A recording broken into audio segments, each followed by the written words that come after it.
Hey, I'm Pops. Dawn of DC Titans. I'm going to get to issue number 2, but it's been a minute since we talked about issue number 1, so let me catch you up. Tom Taylor, Nicola Scott does the artwork, and I went into it very conflicted because of the art. The style is not consistent for me. This is one of my pet peeves. It starts off with this big dramatic flash sequence, and then you have this romance with Beast Boy and Raven and all sorts of cutaway sequences. And um, you know how I love my magenta and pinks, guys. I'm just loving all this. But I will say, at least their synopsis caught me up. I didn't have to have a homework assignment to try to figure out what was going on. I was actually pretty comfortable trying to figure out that, when Dark Crisis crashed to Earth and the Justice League fell, Nightwing led this team to victory against the multiverse most powerful, blah, blah, blah. Fair enough. So went into issue number 2. Well, let me get to this. Again, if you don't want spoilers, this is not going to be a review for you. I need you to understand that. I really just want to get into the weeds a little bit about the comic and what I like and don't like.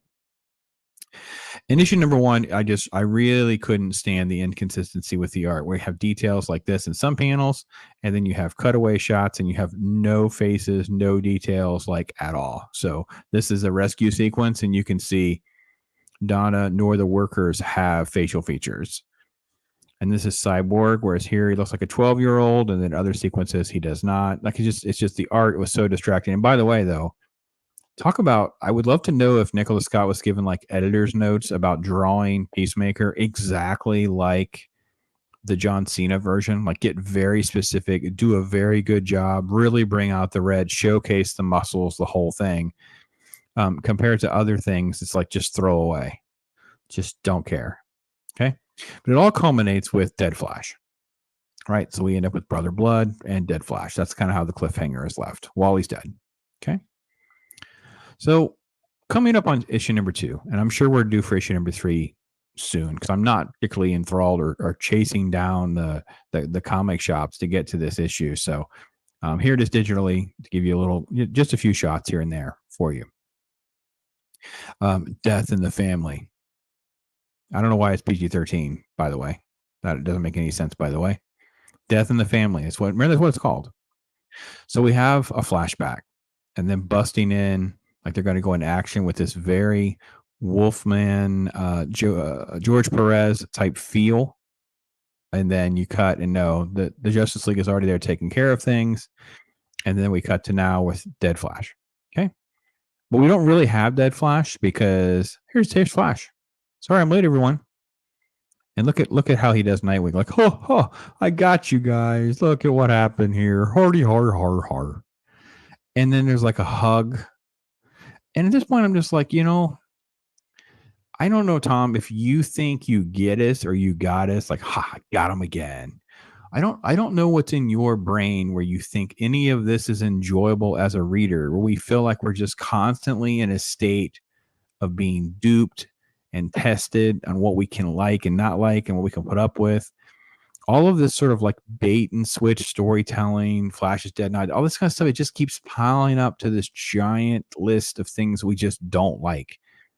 And then you end up with a whole bunch of sitting around and talking. I kid you not. Look at this, page after page after page before they're sucked to, because then they're called into action, by the way, because they have to do this.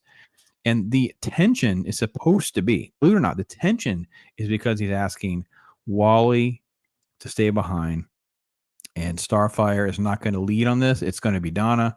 Donna does the lead. They have basically a forest fire.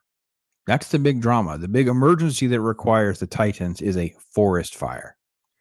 And Beast Boy, who are not shown transforming, right? We see him as an eagle, and then there's a green monkey, green orangutan. I guess these are orangutans, right? Because I forget where we're at. I don't care enough because I'm like, it's a forest fire.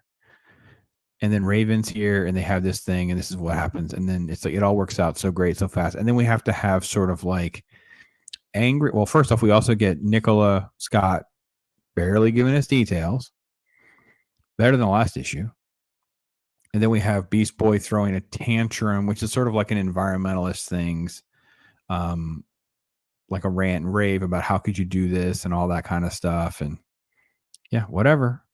That's literally the comic book, because then they go back to sitting around again and they're discussing about whether or not Starfire and Donna are okay because one led and the other one didn't, while Beast Boy lays around on Raven's lap with her pink hoodied hair and then we have the brother blood. Now, remember last issue, and remember the whole death of the family thing. Remember all of that?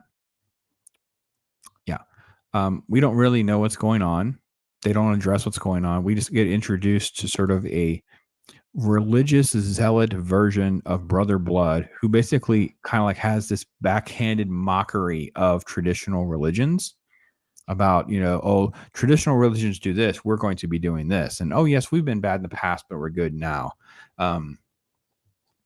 By the way, I love the lines like this: from what I observe, most religions are shameless cash grabs.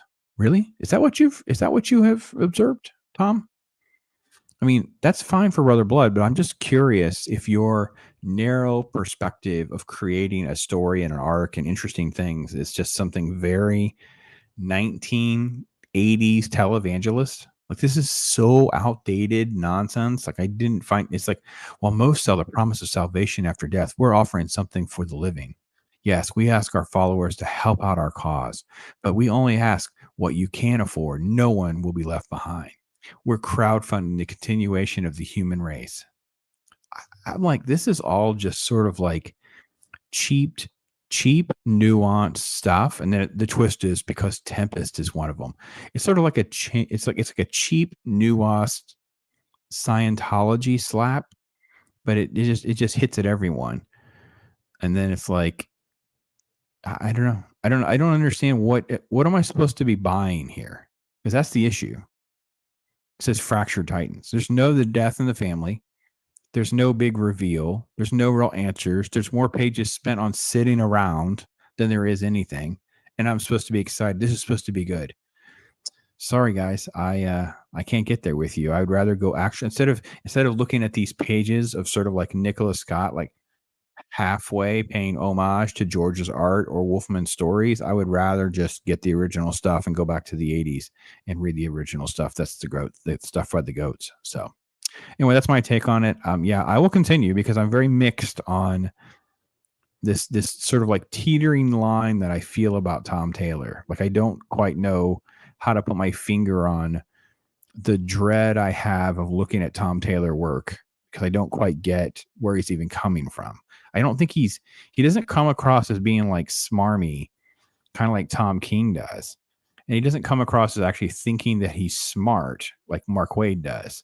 He's sort of somewhere different than that. And I don't quite get it. I don't quite know where Tom Taylor is coming from. So that's just my take on it. So love to see what you guys think. Thank you so much for watching. I appreciate you so much. I am Bob.